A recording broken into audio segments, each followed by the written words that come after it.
Media के इस तरह के events. Hello and welcome, I'm Thomas Porteous and you're watching NewsX World. Let's dive into the top stories this hour. Hamas says it will coordinate with the Red Cross to deliver aid to Israeli hostages in Gaza. This is provided Israel meets conditions such as opening humanitarian corridors and halting airstrikes during aid distribution. The offer comes after a video of an emaciated captive sparked strong criticism from global leaders. A boat capsizes off Yemen's coast, killing 68 African migrants and leaving 74 missing. The vessel, carrying 154 Ethiopians, sinks off the Gulf of Aden and only 12 survive, with hundreds fleeing conflict and poverty in search of a better life. US President Donald Trump defends his firing of his BLS commissioner amid criticism that it could undermine confidence in US economic data. Trump says he will appoint a new BLS commissioner soon, with critics calling for a congressional investigation. Beijing warned residents to prepare for another round of heavy rain, with up to 200 millimeters expected over 6 hours. This comes a week after catastrophic floods killed dozens in the deadliest deluge to hit the capital since 2012. President Donald Trump confirms that Special Envoy Steve Witkoff will visit Russia next week amid escalating tensions and a sanctions deadline.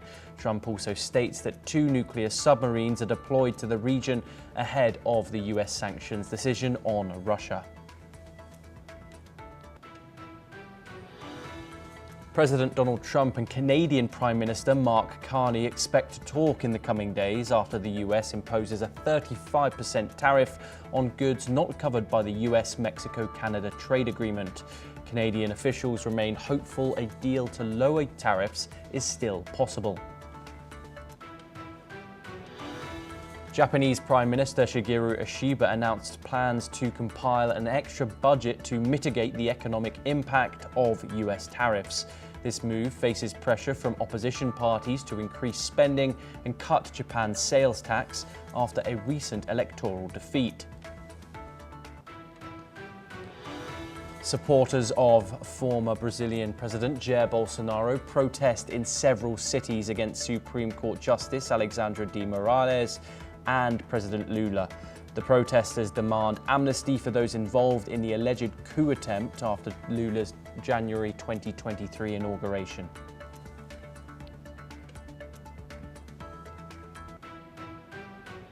We start this hour in Russia, where at least 2 people were killed and 10 others injured when a bus collided with a freight train in the Leningrad region.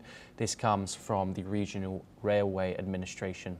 Authorities said the bus driver entered a level crossing despite an oncoming train. The train driver attempted emergency braking, but the distance was too short to avoid impact.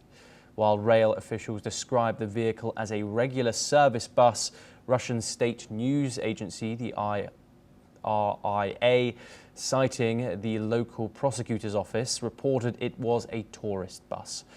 Investigations into the incident are now underway, and we will bring you all the updates in regards to that situation.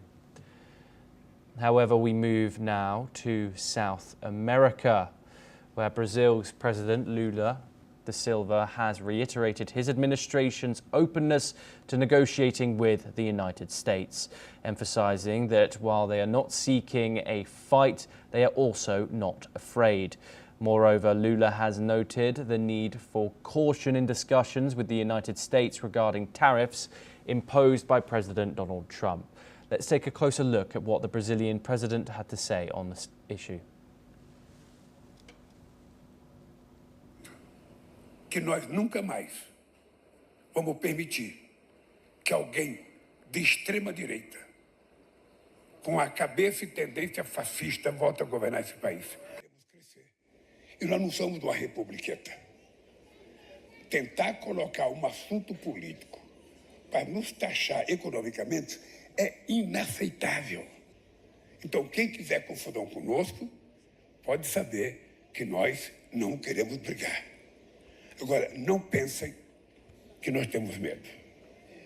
Lula's statement came as tensions have escalated following Trump's announcement of a 50% tariff on Brazilian goods and sanctions against Brazilian Justice Alexander de Moraes under the Magnitsky Act.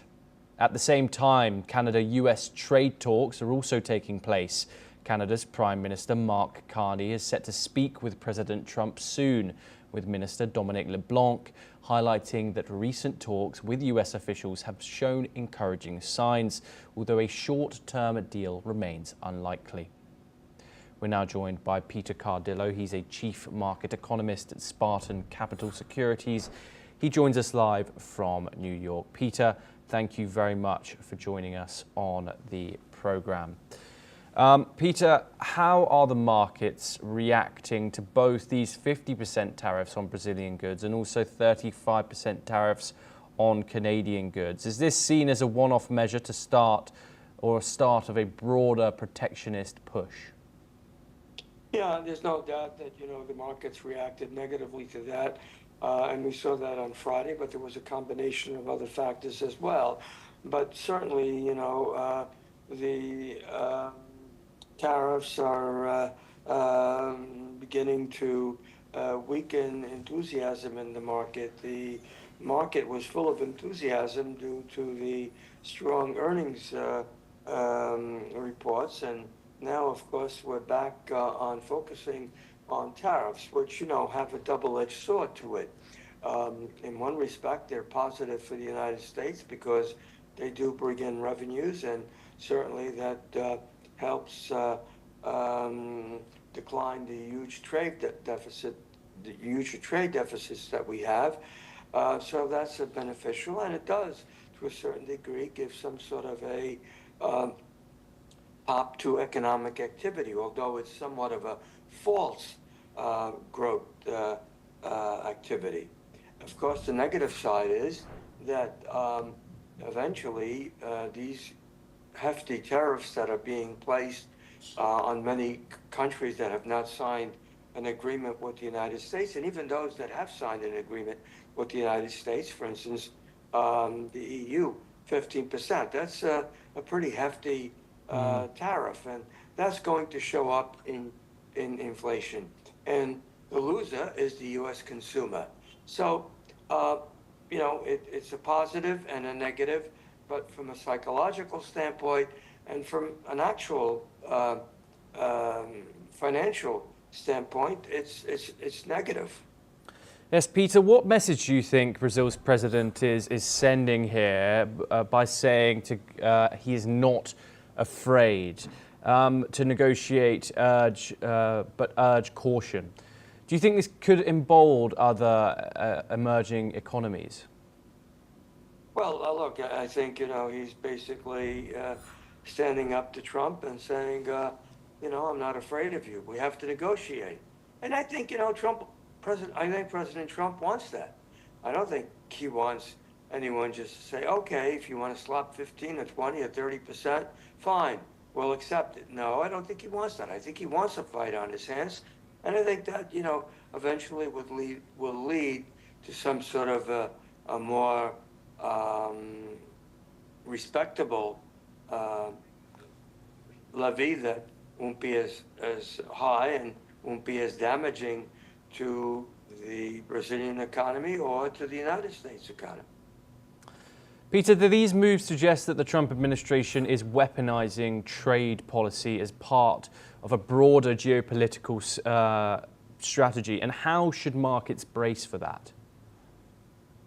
Well, I think, the markets, as I said,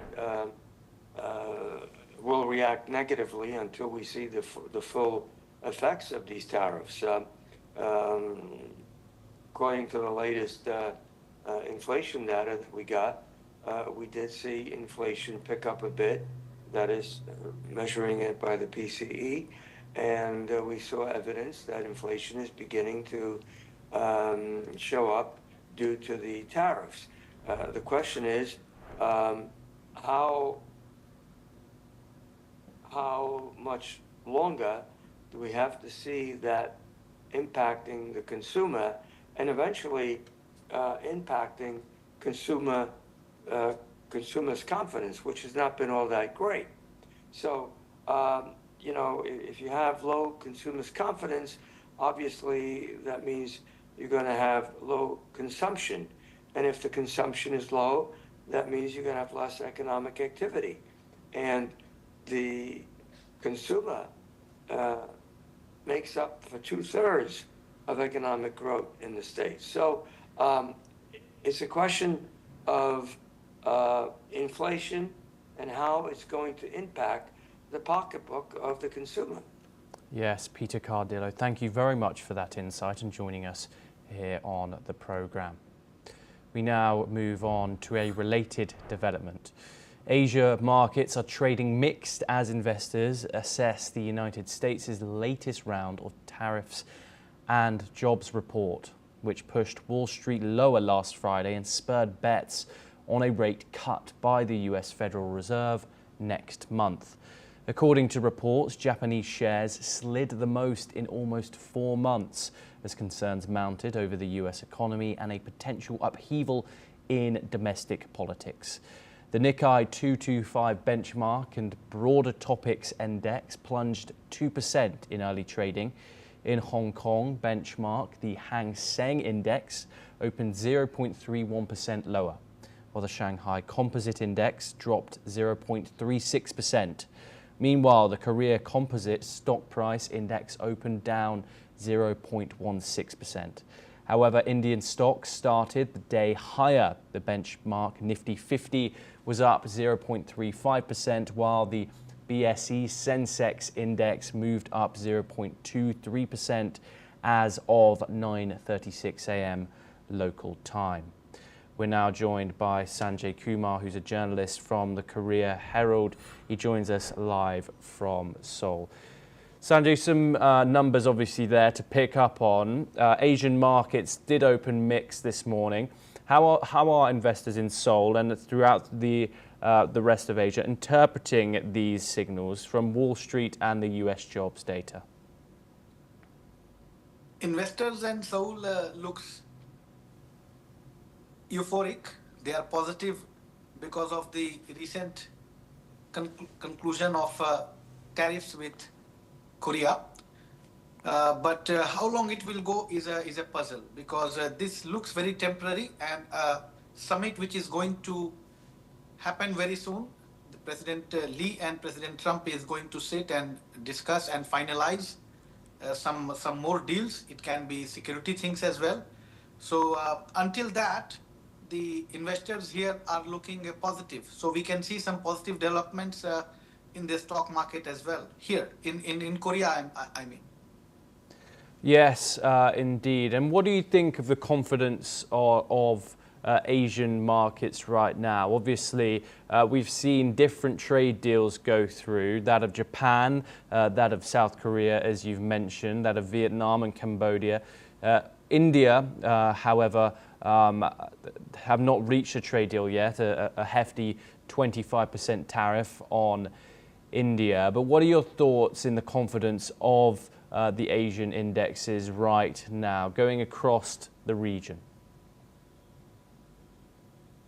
Yes, of course, these tariffs had created some uncertainty, and as it is well said in the financial standpoint reasons, is that one apple a day keeps doctors away, but in case of investment and financial ecosystem, a dose of uncertainty keeps investors away.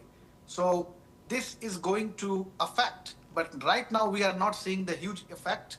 But if inflation and consumer uncertainty, as well as the geopolitical aspects and geoeconomics gets involved, definitely we are going to see more differences in all the regions, cutting across Asia, Europe, or any part of the world. Yes, Dr. Kumar, thank you very much. You are staying with us to discuss further updates. For our next story, we move over to the United States, where White House economic advisors defended President Trump's abrupt dismissal of Bureau of Labor Statistics Commissioner Erica Mosentafa, saying the decision addressed serious concerns over a 258,000 job downward revision in the May-June employment report, even though there is no evidence she fabricated any data. Here's what Kevin Hassett, the director of the National Economic Council, had to say. I think that the president's right to call for new leadership. I think Erica is a terrific person, but I think that it's time for someone to get in there and fix this because these numbers are so crucial. Trump accused Mukhentafa of faking the numbers, despite BLS explaining the revisions stem from late returns and recalibrated seasonal factors. He pledged to name a replacement within 3 to 4 days. In a separate shock to markets, Federal Reserve Governor Adriana Kugler announced her resignation effective from August the 8th. Her early exit unexpectedly opens a board seat Trump can fill, possibly reshaping the FED's succession plans, including for Chair Jerome Powell, whose term expires in 2026. Let's listen in what Trump had to say on the issue. I have a couple of people in mind. I'll be announcing somebody for the filling of the person that left. A woman left, as you know, who was I guess a Biden appointment, either Biden or Obama, but I think a Biden appointment. And she left early, and I think she left because she agreed with me on interest rates, and yet they were on the other side of the ballpark, right? So I'll be announcing that probably over the next couple of days. Former BLS heads, economists and strategists caution that politicizing statistical and monetary foundations could erode trust in data used to guide policymakers, businesses and investors, and ultimately destabilize global market functioning.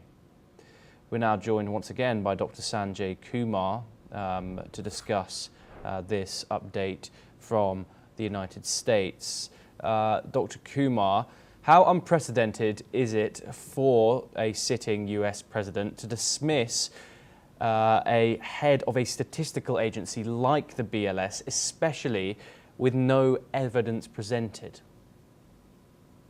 It is a very unprecedented move, although Biden administration has been cited for one of the reasons, but this is a case of data manipulation. So it will depend on the evidences in coming days. I mean, without having proper evidences, because these data are always made on the basis of sources, various researches, and consumer and producer aspects are taken into consideration when this data is compiled. So when you are alleging about data manipulation, that means a serious investigation is required. So without having such investigations to be done, firing anybody from the office is not going to send a right signal or a good signal to many of the people and the bureaucracy. So this is unprecedented and shocking to many bureaucrats and many consumers in America and even in East Asia. Yes, Dr. Kumar. We've just had read out that statement from former BLS heads, economists and strategists that caution that politicizing statistical and monetary foundations like the BLS, they can erode trust in data coming from these foundations. Do you think that worry is worthy? It is demotivating to many. So this should not be seen as an encouragement, but a huge disappointment and discouragement to the new officer as well. So this is not a matter of whether she belonged to Biden administration or Trump administration, but this is a case of integrity of officials who are in the office and who compile data and who declare the data. And in long run, investors or the civilians and the people in banking and finance, they consult this data. And US is an example to entire world. So this is signaling a not very positive message throughout the world. Yes, Dr. Kumar, thank you very much as always for joining us here on NewsX World. We now move on once again, where the United States President Donald Trump has announced that his special envoy, Steve Witkoff, will travel to Russia next week to advance talks on ending the war in Ukraine. Speaking to reporters, this is what Trump said. And he may be going, I think next week, Wednesday or Thursday, may be going to Russia. They would like to see him. They've asked that he meet, so we'll see what happens. Trump also repeated his call for a deal where people stop getting killed, added that failure to reach one could result in very severe tariffs against Russia. This comes after a Russian missile strike on Kyiv last week killed 31 people. Let's listen in to the US president.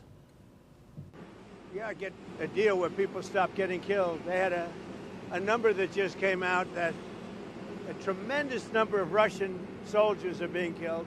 And likewise, Ukraine, a lower number, but still thousands and thousands of people. And now we're adding towns where they're being hit by missiles. So it's a lot of people being killed in that ridiculous war. Witkoff, who has met President Putin multiple times, is also involved in Middle East peace efforts, having visited Tel Aviv this weekend to meet hostage families and Israeli Prime Minister Benjamin Netanyahu. We're now joined by Glenn Grant, who's an ex-advisor to the Ukrainian Defense Minister. He joins us live from Riga in Latvia. Glenn, always a pleasure to talk to you on this issue. Yeah, thank you. Good morning. Good morning. Glenn, what are your thoughts about Steve Witkoff and his capabilities to negotiate a peace deal with the Russian president? Obviously, we've seen an interview from him just a few months ago, which signaled some warming towards Moscow and also particularly their head, Vladimir Putin. What are your thoughts, especially with Donald Trump's growing frustration with Vladimir Putin and his actions on the battlefield? Yeah, well, I mean, the first thing one has to look at is that Witkoff is a man with a Russian heritage and is a Russia lover. And the second thing is that he clearly has no grasp whatsoever of the real situation between Russia and Ukraine. He's one of those who was supporting Trump when he was putting pressure on Ukraine previously, when in fact the problem was Russia. So I don't think that that Witkoff going there is going to change what Russia is doing. What Russia will be trying to do is to change how Witkoff sees it, to try and make him understand that the evil in all this is Ukraine, not Russia. And Witkoff is so naive. I am pretty sure he's going to come back with that sort of message to Donald Trump, that the Russians are ready for peace, and that it's just Zelensky that's stopping it. I'd be very surprised if anything else other than that message came back. Yes, Glenn, how have you analysed Witkoff's capabilities in negotiating these peace deals? We're running visuals now of Steve Witkoff shaking hands and smiling with Russian President Vladimir Putin. What more can you tell us about Donald Trump's top envoy and also his negotiating capabilities? I'm not sure he has any other outside of negotiating for real estate deals.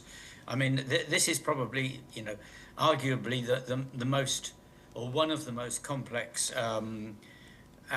activities taking place in the world at the moment. And Witkoff has shown no ability or understanding for dealing at this level. He just happens to be a good friend of Trump, an old real estate friend of Trump, and that is not a good choice when actually what we're looking at is something that needs absolutely world-class diplomacy. Yes, Glenn Grant, thank you very much for joining us. Always a pleasure to talk to you and have you on the programme. Torrential rain have killed 4 people and forced more than 5,900 to evacuate in southern Taiwan. This comes after the region was hit with over a year's worth of rainfall in just 1 week. 3 people remain missing and 77 have been injured since late July as torrential downpours caused widespread flooding and landslides across agriculturally crucial areas. More than 2.6 metres of rain, well above the island's annual average, have fallen in parts of the mountainous south, according to Taiwan's Central Weather Administration. Taiwan's Premier Cho Jung-tae, during a visit to the hard-hit Tanin on Monday, said a special budget for relief efforts would be proposed this week. Over 2,000 people remain displaced, mainly in Kaohsiung and Pingtung counties, where rescue crews are working to reopen blocked roads and deliver aid. Kaohsiung Mayor Chi Mai called it the largest evacuation in over a decade and warned residents to avoid mountain rescue areas due to ongoing dangers. Now we move over to South Asia, where in Bangladesh, the former official residence of the ousted Prime Minister Sheikh Hasina is being transformed into a museum. This comes just 1 year after a mass student-led protest toppled her regime. Once a heavily guarded palace, the complex is now set to preserve memories of what authorities describe as years of autocratic rule, human rights abuses and widespread suffering. The museum will feature exhibits on those killed during Hasina's final months in power, alongside interactive displays, cells used for political detention, and untouched graffiti left by protesters. While her former palace is being preserved as a symbol of resistance, other signs of her legacy have been torn down, including statues of her father and a museum she built in his honour. Interim leader Mohamed Yunus says the project aims to encourage national reflection and promote democratic values as the country awaits elections in 2026. Let's listen in to some of the protesters. Symbols of fascism and also the symbol of autocratic regime. So for me, this is the place where everything has been done by Hasina and her mercenaries. July নিয়ে অনেক কিছু থাকবে, জুলাইয়ের iconic ছবিগুলো থাকছে, জুলাইয়ের গল্পগুলো থাকছে। এটা একটা ক্রোনোলজির মাধ্যমে, একটা টাইমলাইনের মাধ্যমে আমরা 1 থেকে 36শে জুলাইতে কী করে পৌঁছলাম, সেগুলো সব কিছু এই জাদুঘরে থাকছে।